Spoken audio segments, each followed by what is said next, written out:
How's it going, Raiders? My name is Ryan, and this is TRC episode 24. On today's episode, we are going to be showcasing the Mage and Death Knight class, along with a little discussion about the changes to Azeroth armor. So with that being said, and no further ado, tanks, everyone's ready. Pull timer on you. The heroes have made it to the glorious finale. Alright, here we go, guys. Sit up in your chairs, focus up, let's do this. Alright guys, get buffed up. Okay, so we want to soak the annihilations, Get your shit together. then we want to target the annihilator, Put the big girl panties on. move back to avoid damage from eradication, I think I've disconnected. then we target decimator, Can we pull already? then we target boss. I hope you can swim in molten lava. Let's kill this dragon.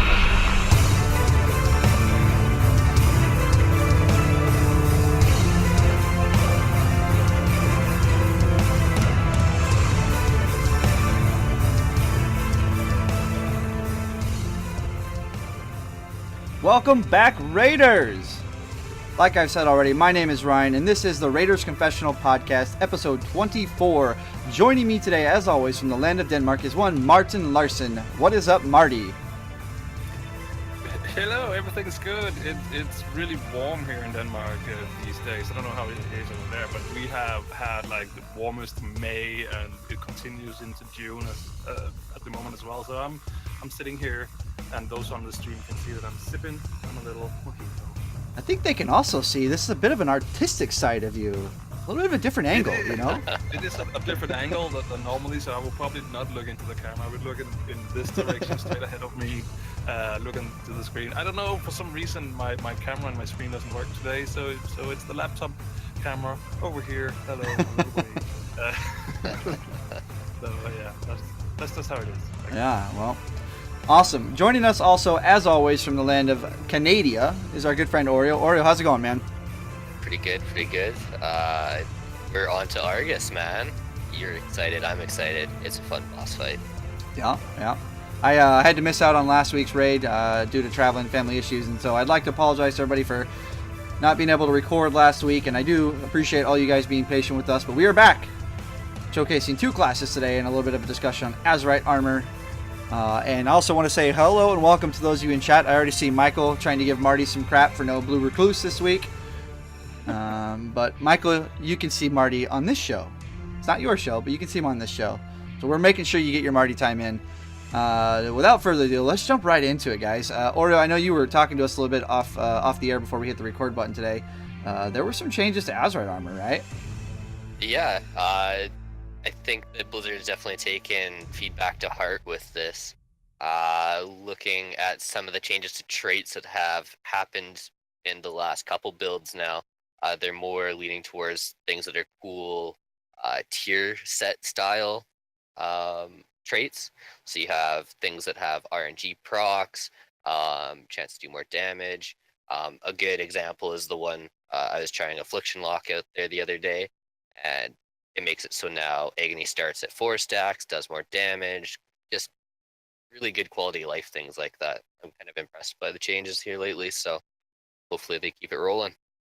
So, And we also got a graphic update to the it's a spinny wheel now. It looks Yeah. good. Amazing. I actually will say I do like that change. The other one kind of looked bland and boring.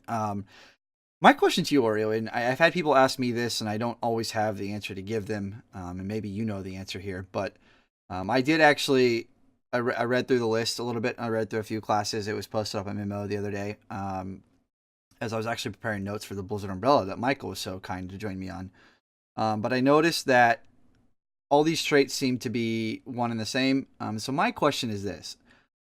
As we progress through the expansion and we go through different tiers of rating and mythic pluses, we're going to have different sources of gear drops to obtain these pieces, right? So we're going to, you can get your head, shoulders, or chest from Mythic Plus, from raids, whatever, even PvP, they're going to have their respective head, shoulders, and chest. Are the traits going to change depending on where you get the armor from and or what tier we're in, since we are losing tier sets? Yeah, it actually does seem to be looking that way right now.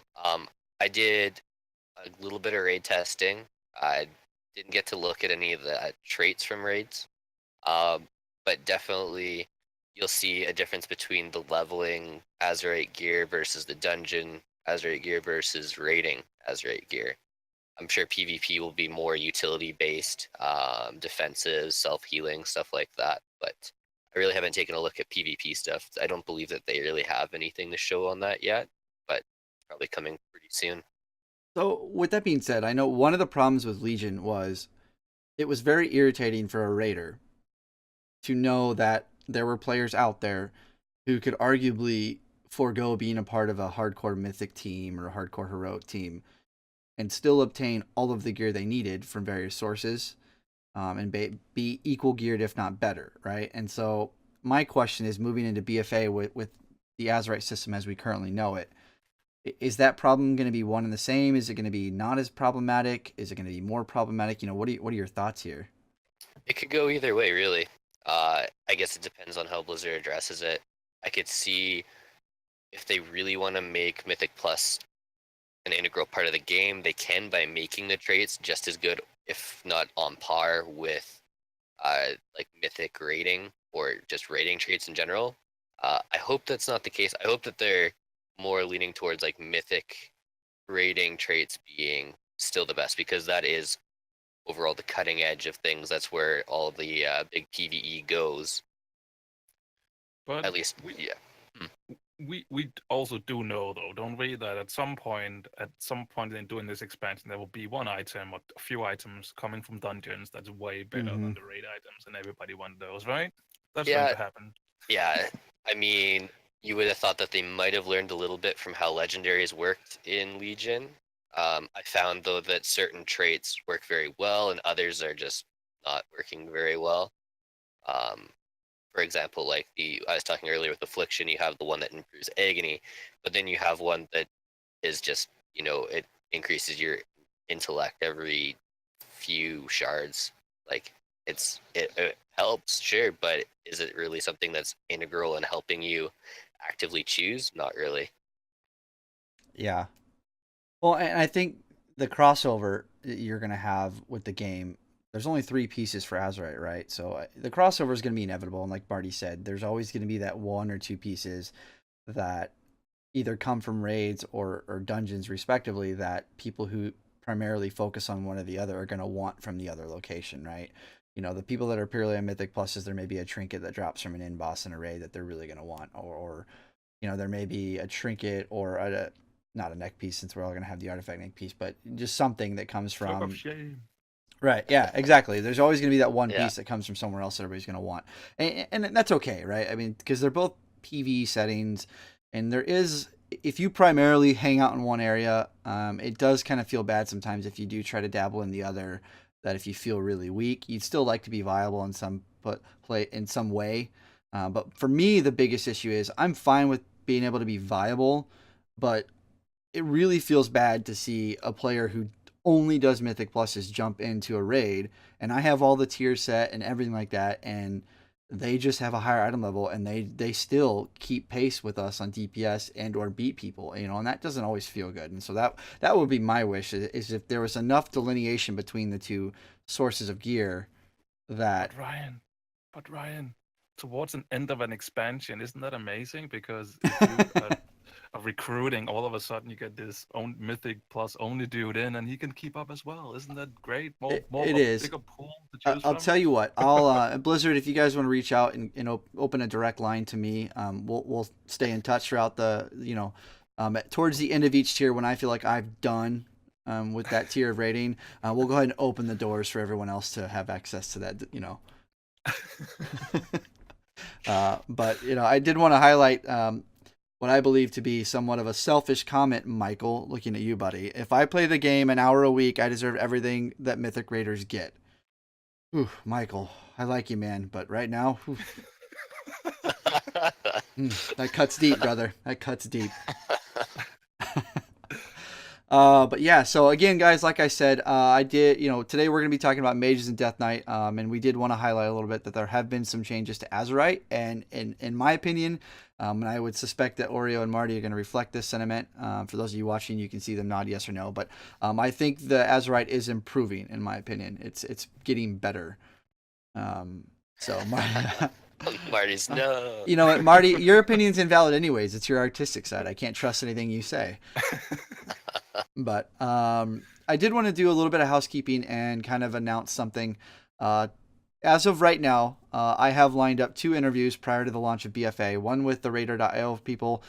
We've done some interviews with them in the past. I've kept in touch with them throughout the time. We've become friends. They always let me know when they have new stuff coming out. I know at one point in time I gave access to something for Marty to test out for them as well. And so they're actually going to come on the show closer to the launch of BFA and talk about kind of how it was with them coming to fruition in Legion, but also announcing some of the stuff they have coming with BFA. So that's exciting. And I've also set up an interview with the Ask Mr. Robot people who've been on the show a couple times as well. And we're going to do the same with them, kind of talking about some of the changes they've made to their services and what we can look forward to in BFA. So I don't have any official dates right now. They've both wanted to wait until they kind of finalize some things because they're both deep right now and kind of building up the new stuff. And so once they kind of get those things more finished and polished, they'll be ready. And we'd like to finish this Battle for Main series so that you guys don't have to have any sort of unnecessary breaks in between episodes. So, but yeah, those are the 2 big announcements I have. And without further ado, you guys ready to talk some classes?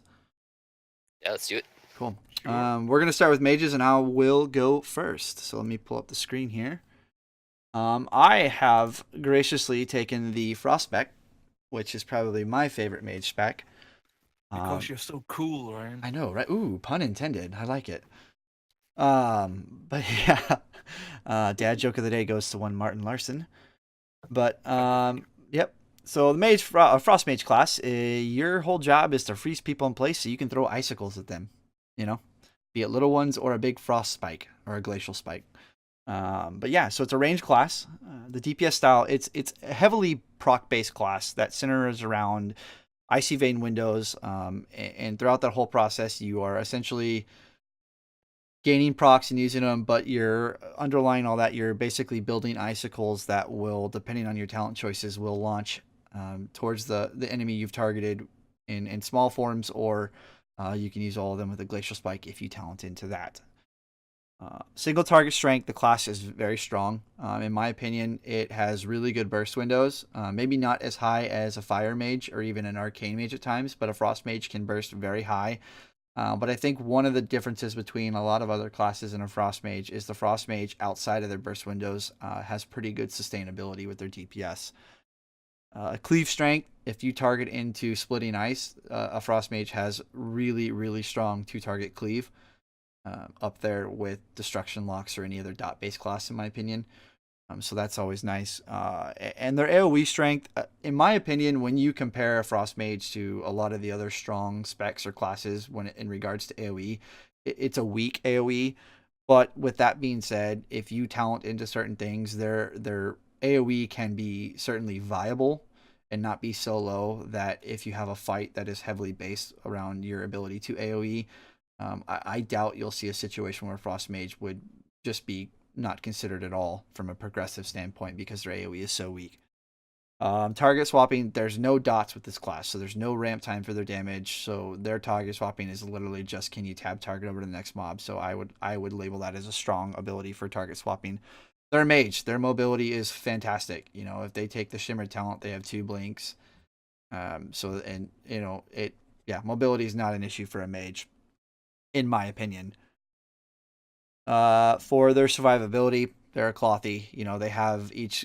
You know, I have Frost Shield. Fire mages have Fire Shield. Arcane. You know, whatever. Who cares about Arcane, right? But awesome shield. You know, and outside of Ice Block, you're kind of a glass cannon for almost all 3 specs, in my opinion. So you're squishy. The general feel for Frost, it's a very fluid and mobile.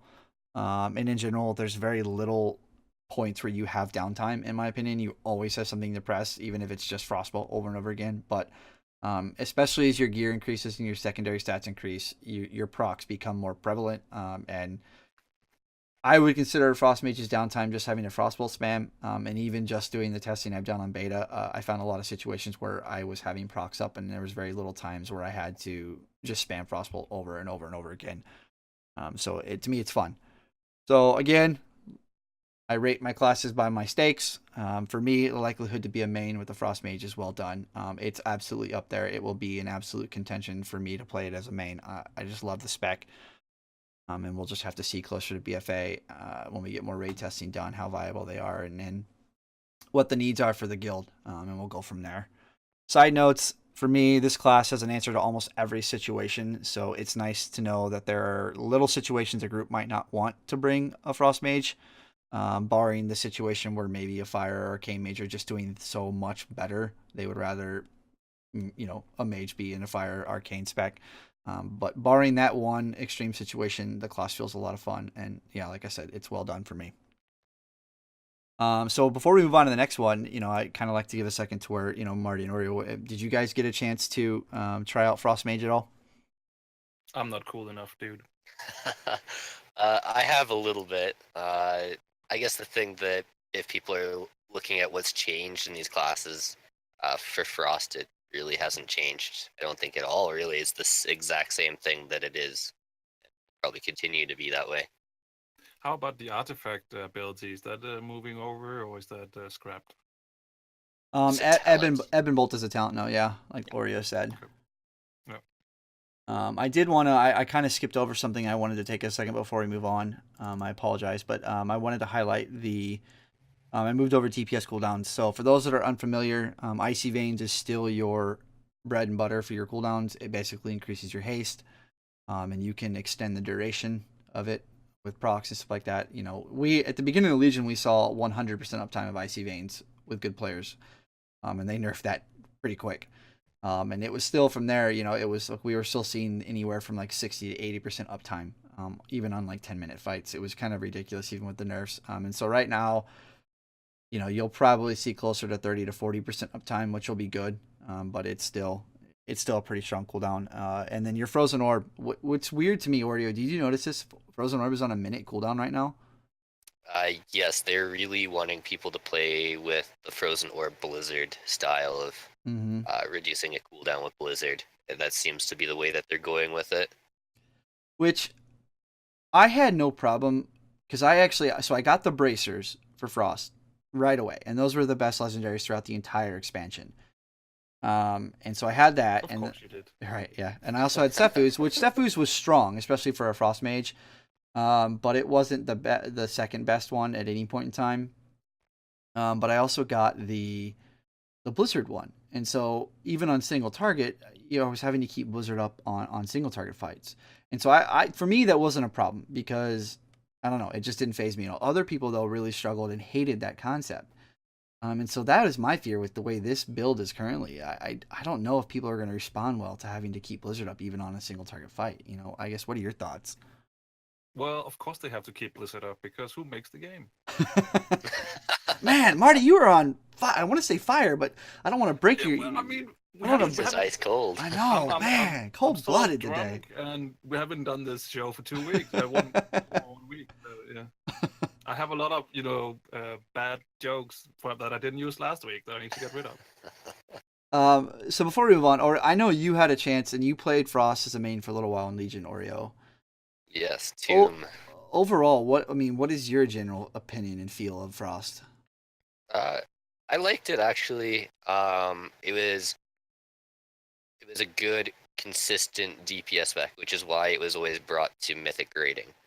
Because you're not worrying about getting crits, you're not worrying about your mana, you're just, pressing buttons as they light up, essentially, which, when it's good, but when it's bad, it feels really bad. So I'm kind of glad that they seem to have more lean towards, using more icicles, more brain freeze proc, stuff like that, because just sitting there and spamming frostbolt for like 15 seconds straight doesn't feel very exciting. Yeah. Maybe it's the DPS class I can play then. Yeah. So you also tested, so my question to you before we move on, how viable do you think Frost Mages are going to be comparably to the other two specs in BFA? I think that you're going to see Mage be very strong at the beginning. All three specs seem to be playing quite well, if you know what you're doing with them. Cool. Awesome. Well, Marty, since you're on a roll today, I'm gonna move on to you next. Uh-oh. Yeah. And now you'll figure out that I don't know anything about what I'm talking about. So that's great. Arcane Mage, Master of the Arcane, bringer for quick death, hopefully, because if not, then you're probably out of mana. Uh, it's a range DPS, obviously. It's a maze spec. It's all. I think nothing has really changed too much since Legion. I mean, when I looked through my action bars, it's pretty similar to uh, to what's live on Legion right now. But there's a few small changes though. Single target seems pretty strong. Stuff dies really quick. I even think we the three of us did the scenario together, and all of a sudden Oreo was turning around and saying, "Oh, okay, Martin, just burst that mob down or something like that." And I was like, "Oh, well, that's just what I do." So Arcane Mage seems pretty strong at single target, and can I think there's potential for some good burst damage right there. Cleave, I would probably say a little bit more to medium to low or something like that. They do have a few spells that hit other spells as well, but I think they're primarily single target. To be honest, it feels like it. And AOE, it really depends. I think it's a little bit of a number trick right now because what you call the AOE spell. It's completely gone right now. Arcane Explosion. Arcane Explosion, that's it. It costs a lot of mana right now. So it is a little bit more. I think it maybe needs a little bit tweaking, or I don't know if that's the way that Blizzard just don't want them to be like over the top AOE or something like that. So I think it will be coming down to that, how good they are at AOE. Target swapping, they don't really have anything else to pay too much attention to. So they are pretty good at that. Mobility, it's a mage. They can blink a lot of times, get out of harm's way. It shouldn't be a problem. When it comes to DPS cooldowns, it's the same as now. It's arcane power. We have time warp as well for the which also is utility for the whole raid. And obviously they bring food. Intellect buff. Intellect buff is back. Portals, sheeps. If you actually see stuff, and yeah, that's it. Survivability. Arcane Mage is a glass cannon. I think most of the mages are. So yeah, to me it feels pretty good fun. It hasn't really changed too much from Legion, I think. So it's still that mage spec that either you like it or either you hate it. So I don't think that will go to change anytime soon. So yeah, but basically, if you can keep your mana in check, then you should be doing some pretty good DPS right there. Likelihood to be my main though is probably. I mean, I like Arcane Mage. It's fun to play, but I think for me it's more like on an alt basis. I did ride medium because I do find it pretty good fun, but I don't really like pure DPS classes too much, to be honest, because I like to have quick queues as well. So I like a class that can perform multiple roles. Sure. I feel like a schlep rock, but I also missed another category on my Frost discussion. I forgot the utility-based area, right? You just skip half of it, basically. Yeah, like, oh, here, look, just scroll. Here, you read it yourself. I'll scroll through it. You read it. But yeah, so real quickly before we let Oreo talk fire, the utility in a Frost Mage I feel is phenomenal compared to the other two. I mean, all the mages have the ability to Frost Nova, and can you guys still talent into Ring of Frost? Yes. Yes. I think Yeah. so. Okay. All right. So I mean, you still have the Ring of Frost, but fire or Frost just, I mean, they're Frost. They freeze everything, whatever, and they can talent into certain AoE spells that can slow or control ads like that. So I think I would probably label Frost's utility just slightly higher than the other two specs, but the other two specs can talent into just as much and still be questionably just as viable in my opinion. And obviously polymorph is still there, so I think we'll start seeing more polymorph, especially Mythic Pluses moving into BFA, but that's my speculation. We'll see though. Don't hold me to it. You will. All right, so let me pull up Oreo screen here, and we'll talk some fire. Yeah, fire. You're shooting fireballs, lighting people on fire. So if you're a pyromaniac, this is kind of the class for you. Range DPS, of course. They are similar to Frost that they do a consistent damage, but you pop your cooldown combustion and you have very quick bursts that you can put out very quickly. Um, Single target wise, I believe that it's pretty dependent on the burst that you get from combustion. Cleave strength is only given from pretty much your mastery. Having ignites, kind of everybody's on fire and it's ticking for dots. Um, but that being said, their AoE is kind of where they shine, especially in Mythic rating right now. You bring the Fire Mage because you want to get that high burst AoE out um, on your targets and be able to have that ignite ticking very, very quickly on them. Their target swapping, like the other classes, is very strong. They don't have dots to put up. They don't have any setup to do. You basically just click and go. Um, it, all mages have high mobility using either double blink. I believe even Arcane has the ability to teleport back to before they blinked. That was the one thing that I wanted to bring up about Arcane. But for DPS cooldowns, everybody has time warp. Combustion being super fun. You basically set yourself on fire for a little bit, and you're shooting giant fireballs out. Utility wise, intellect buff being probably the main reason why you would bring at least a mage class now. The food is obviously another plus. I would see that being more strong in mythic pluses where people don't bring their own food. Being able to use portals, especially with the idea now that you can respec your Azerite gear. So if people want to go for a different spec or a different play style, you can offer that quick portal back. Oh, did they change that? Didn't we talk about it a few weeks ago where we said you couldn't respec your gear? Yes, they've flip-flopped on that quite a bit lately. I have found actually now, if you can find the vendor, you can actually respec now. It gets pretty expensive pretty quick, but Okay. that's kind of the way that they want. They don't want people flip-flopping between specs every fight. So, like the other two specs, they're very, very squishy. They have ice block, which is a great defensive. But outside of that, you have your flame or your frost or your arcane shield, and that gets eaten fairly easily. Of all three playing so far, I did enjoy the frost mage the most for leveling, just because you have that ability to slow, root things. I found with fire that you didn't exactly have that ability. You have basically your dragon's breath disorient for a little bit, but that's pretty much as good as it gets for crowd control outside of your polymorphs.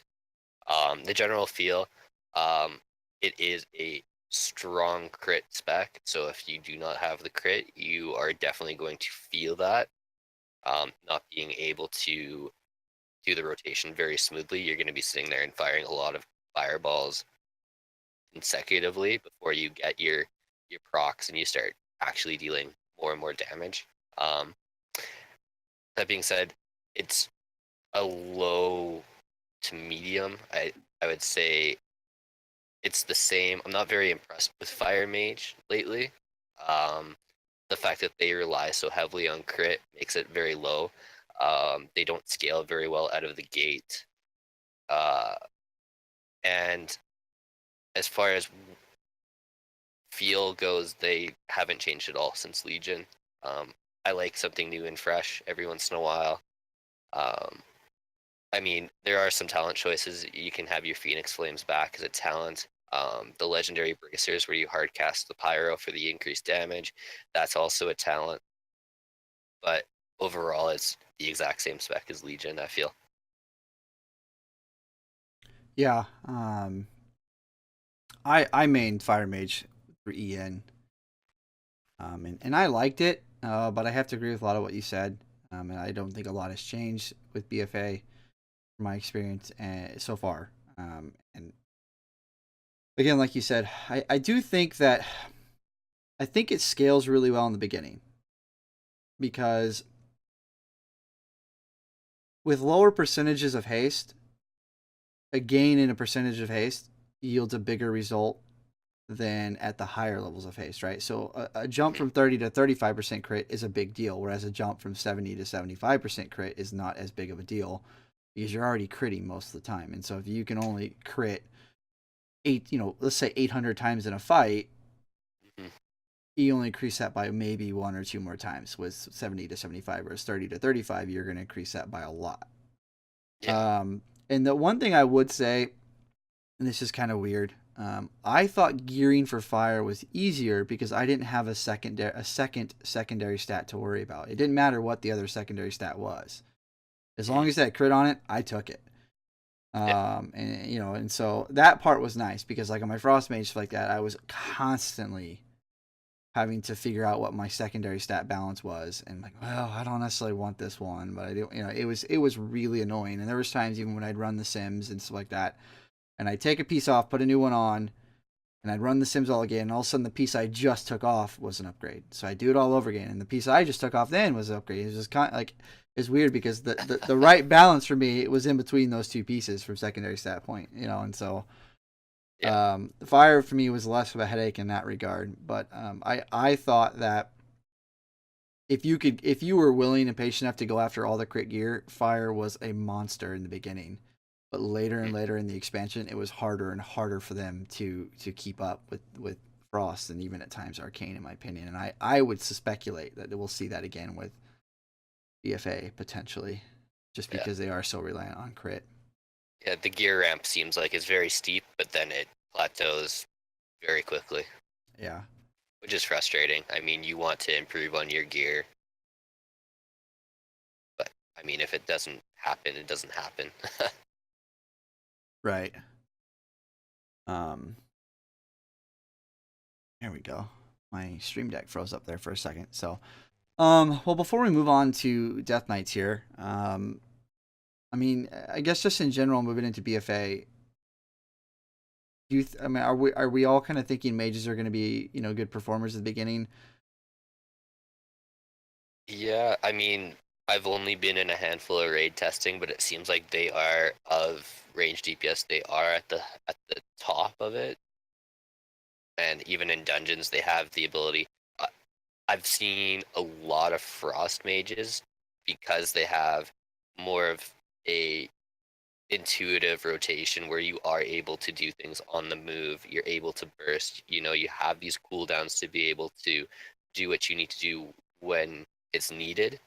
I find that the other two classes kind of don't have that ability. You are kind of stuck with arcane, having to manage your mana, which is great, but it's definitely bad at the same time. It feels bad when you don't have mana and you don't have innervate, or that's not innervate. What is it called? Invocation. Yeah, vacation. And fire, as we said, it is great for burst, but you fall out of that combustion window, and your burst doesn't quite exist as strongly as I feel like a frost mage does. Yeah, I feel like on an arcane mage, you really need to make a lot of decisions every time you want to cast anything. So I can definitely see how that might actually turn off a lot of people. But I mean, there's always those few who make it work, and then they reap the benefits from it, right? Yeah. So would you say ranking from easiest to high, to not the easiest from a skill cap perspective, that frost is arguably the lowest skill cap, so the easiest, with fire being second and then arcane being the highest? Yeah, arcane, you can do it really well or you can do it really terribly. Yeah. And it's not a very forgiving spec. I feel that frost is more forgiving, and then fire is just all about timing, really. Yeah. And that was always my general opinion as I played. I mained fire in EN, I mained frost in TOV, and to me that was always the case too. It took me a little bit longer to master fire and frost. It was like riding a bike. I hadn't played it in a couple expansions, and I jumped right back into it with no problem. And I did like, even though I wasn't maining it anymore, I liked as your gear increased, Lonely Winter became the better talent. I actually, truth be told, I liked it at the end, but in the beginning I didn't like it because I always liked having the pet. You know, to me, the pet provided a way to control Iceland's procs because you could generate Iceland's procs with some of your pet's abilities. And I think that has changed because I was trying some of that out on the beta, and I had a much harder time generating procs with my pet. And so I think that was part of the way they've changed the ability for people to have larger uptimes of Icy Veins was decreasing the amount of sources for Iceland's procs.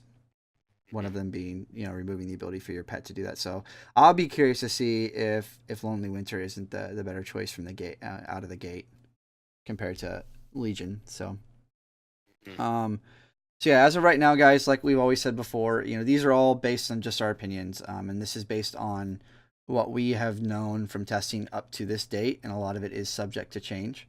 And so we could be coming back next week talking about the next class or two, and things have changed from there. And so just remember. And also, as we've said, like on pretty much every show, we don't really know how the Azeroth gear will factor into everything yet. So that is also something that can change the game, I guess. Mm-hmm. Absolutely. So I guess the point of this comment, what we just said, is don't hold us to a flame. We're just players like everyone else. It just happens to be that all three of us are Mythic Raiders. But we're no experts. This is just a lot of our opinions and our knowledge comes from just playing this game probably too much. But so, anyways, we will move on to the Death Knights. And I will go first here. So let me pull up this screen. And so a needle pulling thread. You played Frost Mage, and you also played Frost Death Knight. I did. There's a kind of a common theme here. I could make another cool joke. Oh, but yeah. So I don't know. I've always gravitated towards proc-based classes. I don't know. I've just enjoyed that playstyle. A lot of times it takes out the decision-making factor. Oh, this proc is up. Press it. Yeah, exactly. So yeah, like I said, I will be tasked with the Frost Death Knight here, and it is basically, in my opinion, my screen is not working. There we go. Fixed it. All right. Frost basically is Arthist, Frostbringer of Death. You're dual-wielding Death Knight that wields the power of Frost and generates procs and resources to bring death to its enemies. It's a melee DPS class. The weird part for me for this class is I've mained Frost Death Knight in the past and loved it in past expansions. And right now I feel like this class has way more going on than it ever has. It's a double builder spender in the sense that it has both runic power and runes. And you basically use one to generate the other. And they work interchangeably. So you use runes to build up runic power, and then when you dump runic power, you either have the chance or you do generate runes. And so it's just kind of ebb and flow. But intermingled into all that is a lot of procs, and you got to use those procs based on a priority system and based on resource management. And it's just, to me, the skill cap for this class is pretty high because it does take a bit of mastering and understanding and time to really get a hold of it. Now, that being said, players that are really, really good, I think can see really high windows of results or yield results. Whereas other players, if you're just a class that doesn't fit with you, you have a hard time with it. You might see a huge drop off comparatively. And also your auto attacks have chances to generate procs too, which is weird to me too. So it's just this overlooked complexity, a lot of cooldowns. But it is fun when you can master it. I will say that much. So the single target strength to me, it's medium to high. They can have some really strong burst windows. And like I said, though, if you goof up on some stuff, you can see a pretty large drop off. But I think to me, their strength lies in their cleave and their AoE. A lot of their spells built in, their Howling Blast. They can target talent into Frost Scythe. Remorseless Winter. They just have a ton of spells that hit multiple targets around their initial target. And so their cleave strength, I would say, is strong.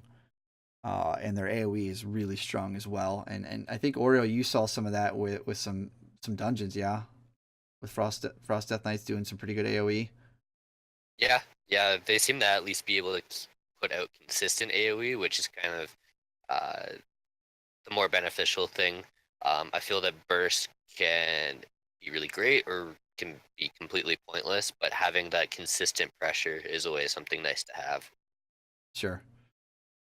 For target swapping, they're strong. They don't have any dots. So again, like Frost Mage, it's just a matter of tab targeting over or clicking on your next target. Please don't click. Use keybinds. Um, but yeah, so the only issue with target swapping, I think, for this class would be the mobility. If your ads are really far apart, target swapping can be difficult just because this class does lack in the mobility department. Which right away mobility I think for this class is weak, even with talents and their new Wraith Walk. I forget what the name of the new spell is. It's on a bit of a longer cooldown, but there are other classes who their mobility is better. Like their on use mobility is better than ours. So I don't know. I don't know what Blizzard is thinking with this class. We're late to the game every single time. Like, hey, you guys, I'm gonna start running now, guys. You're still going to beat me over there, 15 seconds early. For DPS cooldowns, like I said, guys, this class has a ton of cooldowns, in my opinion. Empower Rune Weapon, Pillar of Frost. The last, you can talent into Breath of Sindragosa or Obliteration or Hungering Rune Weapon. And again, like I said earlier, some of the complexity with this class is that some of these cooldowns are kind of like a Frost Mage's Icy Veins. You can increase the damage and duration of some of these cooldowns based on your success of your rotation inside of that window. Mainly Breath of, what is the one? Remorseless Winter, which is on a bit of a shorter cooldown, but you can increase its duration. So again, that's just another thing you have to micromanage. The utility, it's a Death Knight, so they obviously have their grip, their battle res, and I threw Path of Frost in there because I think if you are going to be somebody that hangs out mainly in Mythic pluses, or even if through leveling, they do have the utility of being able to allow your whole party to walk over water and save time. So I threw that in there as the part of the utility. Survivability, they're a plate class with AMS, with anti-magic shield, plus their other respective personal cooldowns, and so they are, I would say, survivability, they're pretty high, and they do have Frost Death Knights have the ability for Death Strike to self-heal, which is nice. General feel, it's a fast-paced class. There's a lot going on, a lot of short cooldown spells that require some level of micromanagement.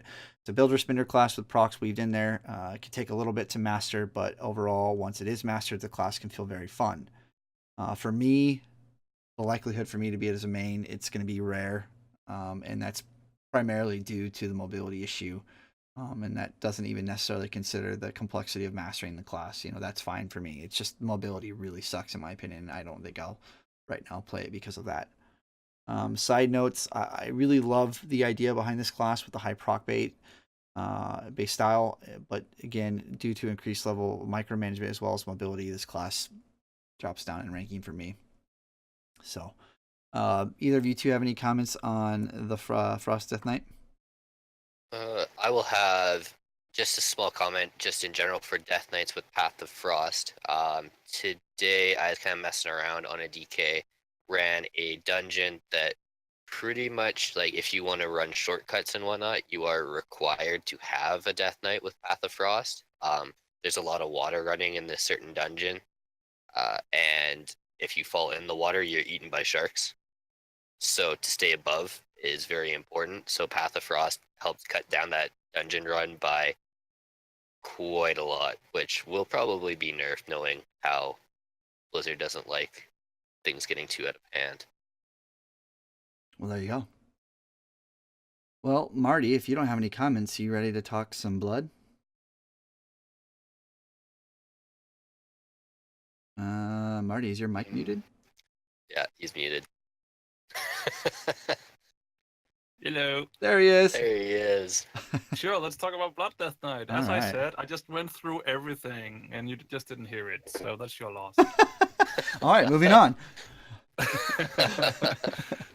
No, I just went with the description from the in-game talent trees. I don't know if you ever read those descriptions, but here goes.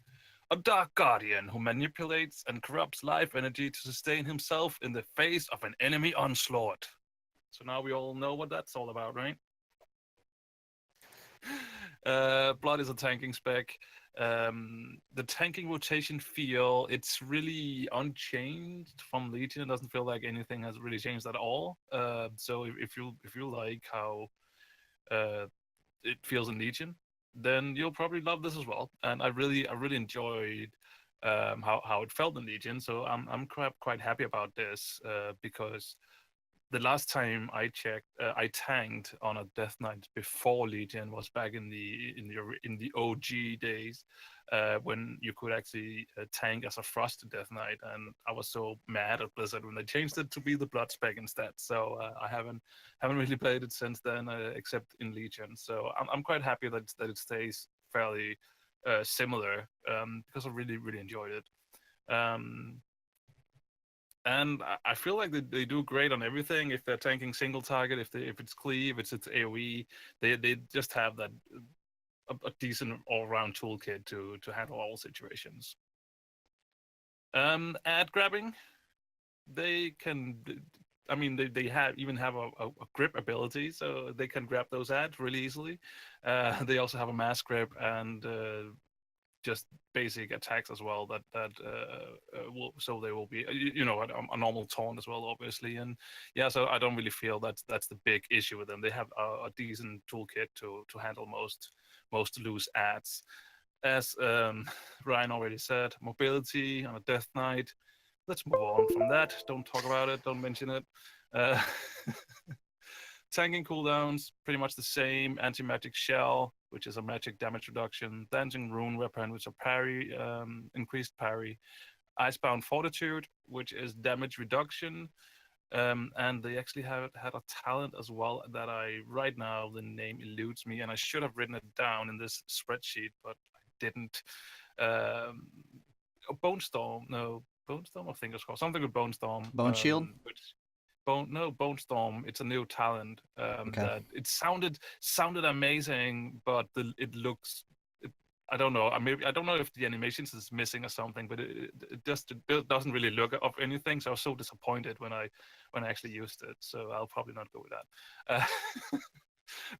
that. Survivability. I tested it at level 110 on the new in some of the new dungeons, and I didn't really feel like at some point I at some point went below 75% health, and I could most of the times keep myself up.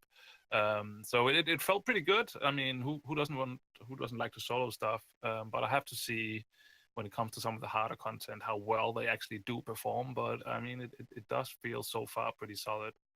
So yeah, as I said, it feels very much like in Legion, and I like it.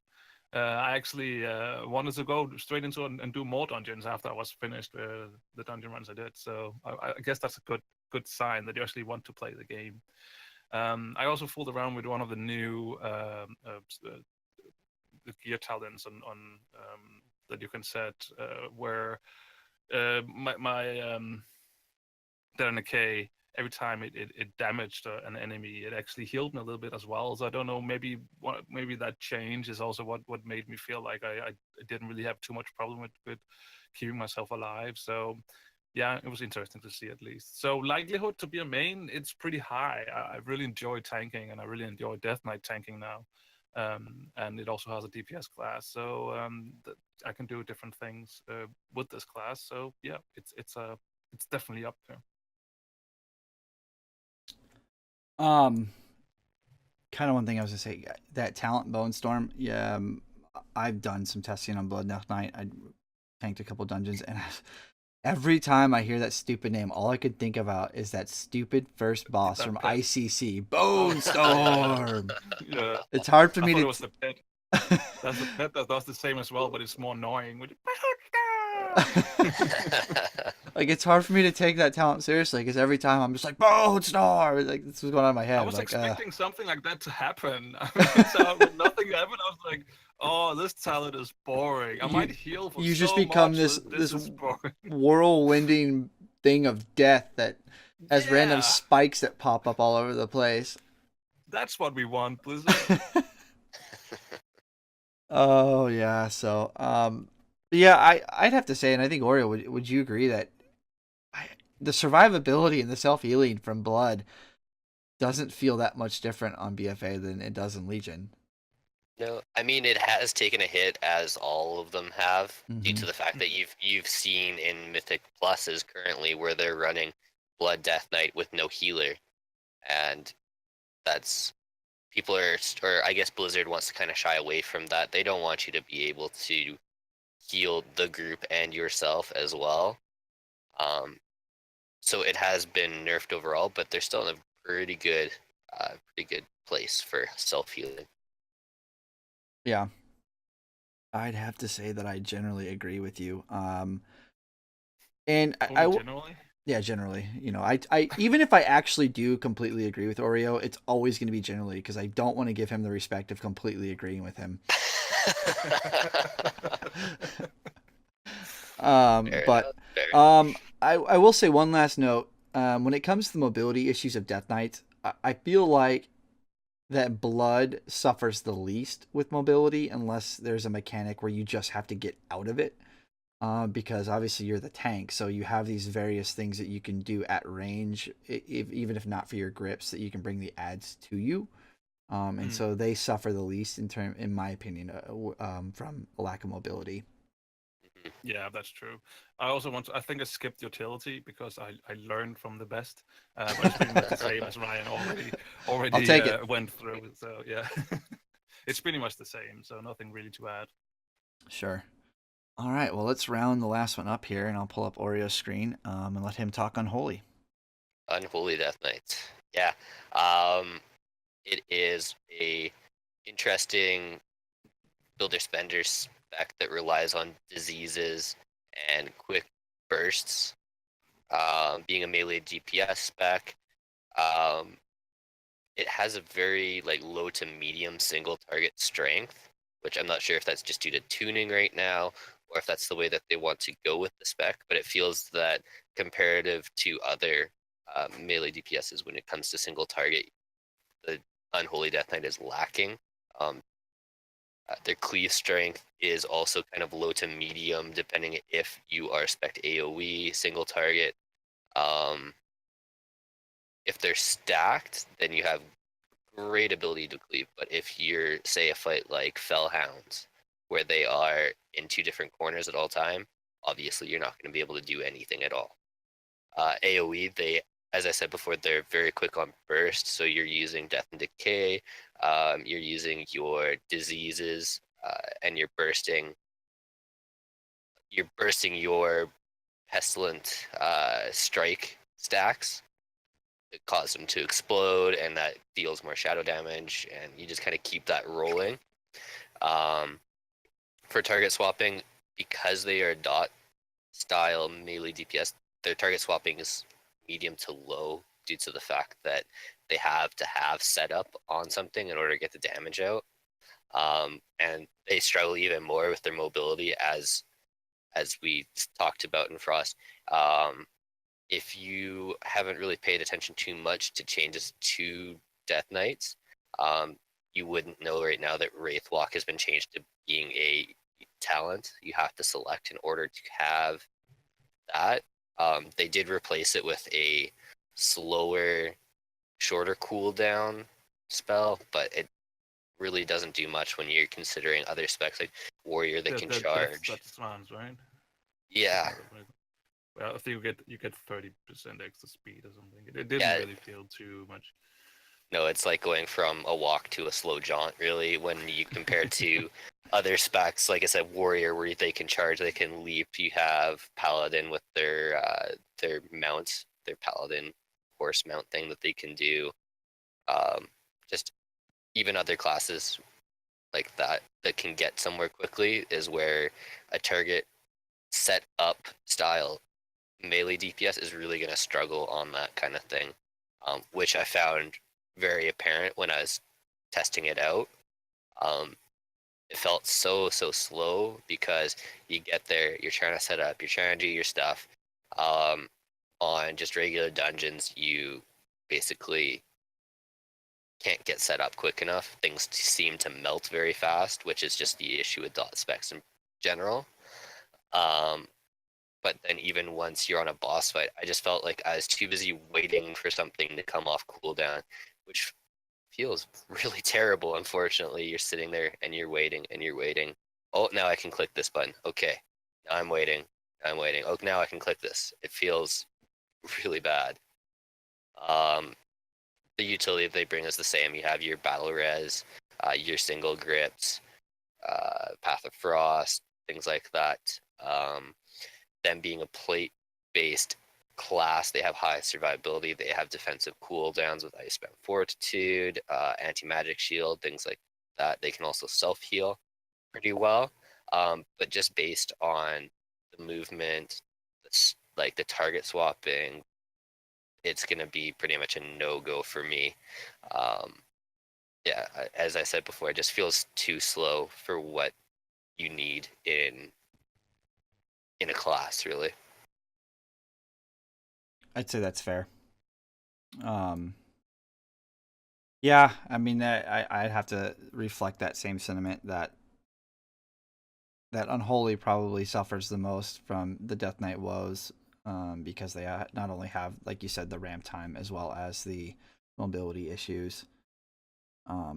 Would you agree that they as well can be very, very good in the hands of a really skilled player, but also be very bad in the hands of a non-skilled player just because they are unforgiving compared to some other classes? Yeah, if you know your timers, if you know when things are going to be needed, you can definitely put out the damage when it's needed with this class. But that being said, going into something like a Mythic raid or a Mythic plus, where you might have something come out of that's unexpected happen and you not be able to react in time to it, is definitely, something that you struggle with this class. If an ad comes up that needs to die right away, well, now I have to get my bursting swords up. Now I have to start bursting them. Now I have to get my runic power generating going. And by the time you get everything going, well, it's either too late or it's dead. One of the two. Yeah. So, I mean, in Legion, the representation of the Death Knight class compared to a lot of the other classes I felt has been on the lower end, outside of Blood Death Knights, especially later in the expansion. You and I, through our guild hopping adventures, we've had a few times where we've been in guilds that have been abundant in Frost Death Knights, especially. Our last group before this one we're currently trialing with, or that I'm trialing with, that you're now been given the green light. But they had two Frost Death Knights and an Unholy. Yes. But I mean, which has been weird because like the irony is like we've had a lot of Death Knights in our groups, but out with other groups, I think the representation of the player base from Death Knights has been low, with the exception of Blood Death Knights. Do you think we'll see that same kind of issue with BFA? Probably just for the beginning. As people carry on from one expansion to another, they like to play something similar to what they've already been doing, which you get with the Death Knight class. Things are very similar still. Like with Unholy, you still have your army, you still have Apocalypse. They've put that in now. With Frost, it's pretty much the exact same gameplay as right now. I feel that if you are already doing this, you're going to carry on. But the fact that right now we don't see that representation, that obviously that's probably going to carry on. Sure. Kind of want to extend the question to you, Marty, but I think I can't do so without a congratulations. I know we haven't talked about it yet on the show, but your group recently killed Veramathers, correct? That is correct. Yes, we did. Oh Without yeah. me. Cue the clapping. Congrats to you guys. Now you get to have fun on Coven. Yeah, and I got brought in for Coven. That seemed like actually it didn't seem too bad actually. I think it's just a matter of getting everything right. I have felt I guess that's most bosses, but Yeah. I don't really feel there's anything I'm confused about. It's a lot of things you just need to pay attention to. But since everything is locked into place and it's the same order things are coming in, then yeah, it's just a matter of time. Sure. I've actually enjoyed Mythic Coven more so than the other difficulties because I felt like people who are doing Mythic Coven, because things are arguably a one-shot mechanic, people are more prone to paying attention and doing the fight and being exactly where they need to be. Which I'm a holy priest. I have my cloak. It's fine. So that's where all the battle reses so go, right? excluding Marty from this conversation, I've actually enjoyed Mythic Coven more so than the other two because it just felt more controlled, and I was able to not have to get out of oh shit moments because somebody ran at me when the lightning ads were up. I can't say that I didn't do that a few times to other people in our runs, but I wonder who you killed with that. oh, I did. I trucked our resto druid one time. I leaped right into him, and right as the lightning went off, and he dropped. Like, yeah, it was pretty funny. He basically said that don't do. Oh. Yep. The question I wanted to ask you, Marty, though, I mean, you're in a different guild on a different continent than us. What has your guild been running? A lot of DKs? No, I mean we had in the beginning of the expansion we had one, but he switched to Warlock. Then we've had like multiple tanks in and out that has been bloody DKs, but DPS not really. It's not something we've actually had too many of this expansion. Do you know of any players in your group planning on playing a DK in BFA or not yet? I think so, but again, I think it's as a tank. I, to my knowledge, right now, I don't think anyone is planning on going DPS. So yeah, no, I don't think so. Well, actually, maybe one, because I know we have one guy who is on a break until a BFA, and when he comes back, I think he will actually be a Death Knight. What spec though, I don't know. I know that he at least used to at least love Unholy. But he usually plays what makes the most sense and what gives the best DPS. Sure. Well, and going forward, you're gonna want to have people that want to play Blood Death Knight, especially when you get to Agrimar. Yeah, I mean, even in BFA.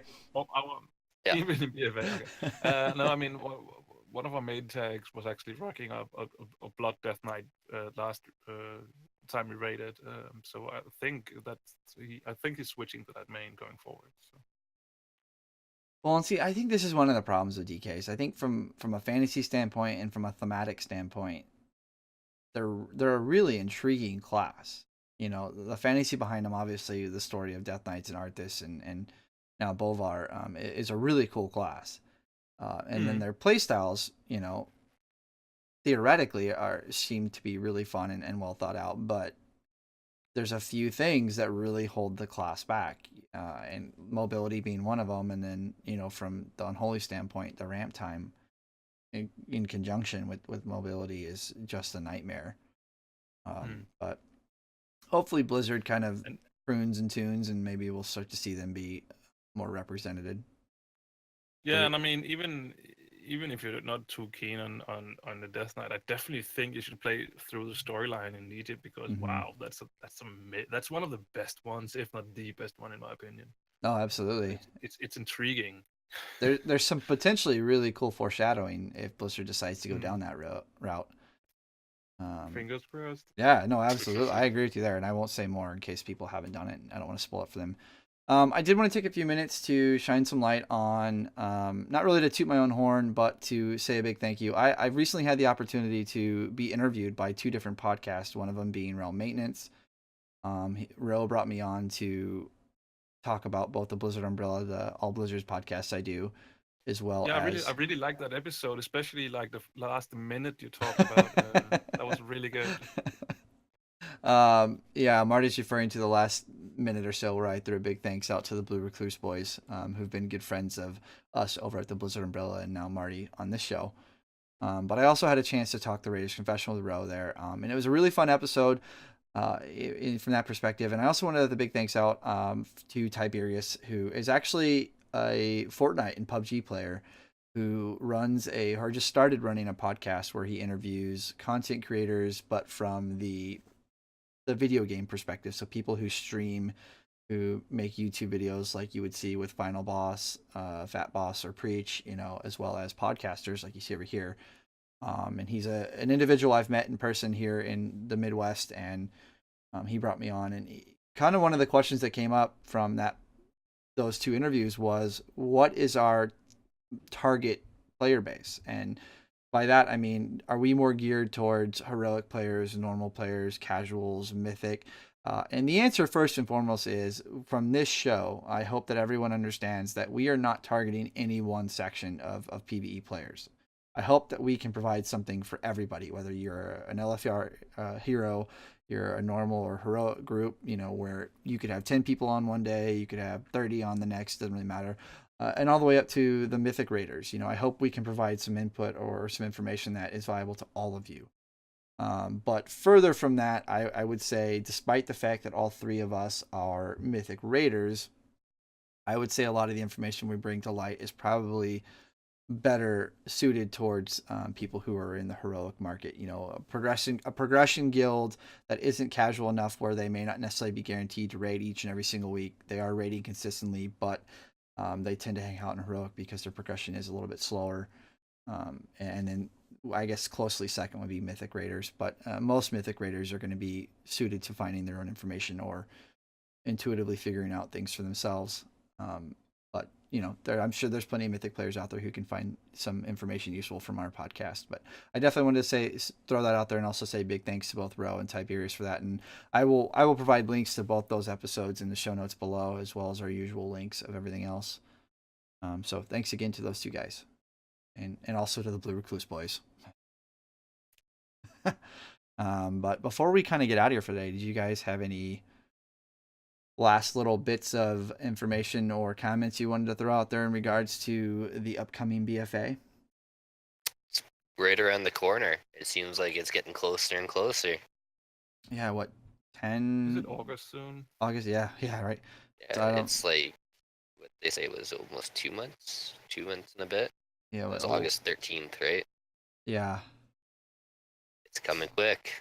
So, yeah, it's what, Sure 9 is. weeks from here?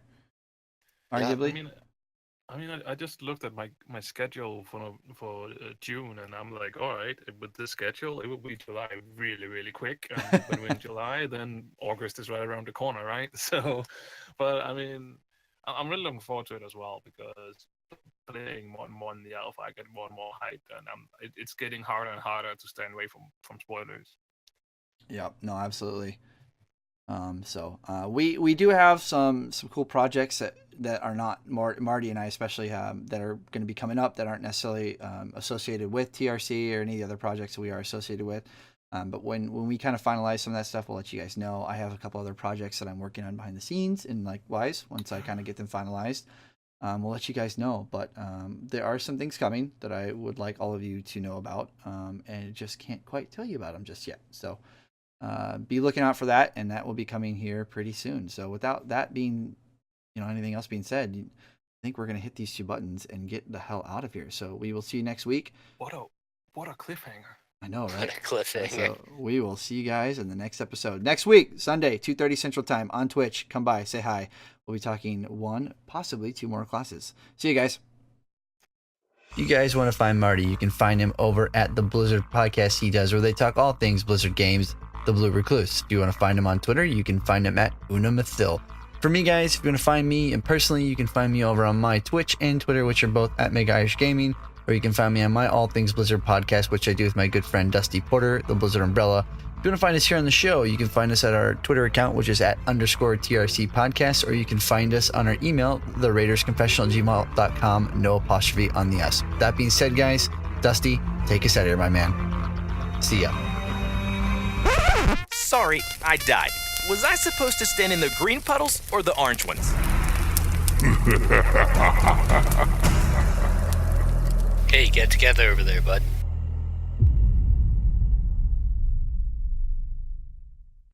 This show has been hosted by Dragon Powered Studios, and the intro and outro has been brought to you by Thankful Cow Solutions. Moo.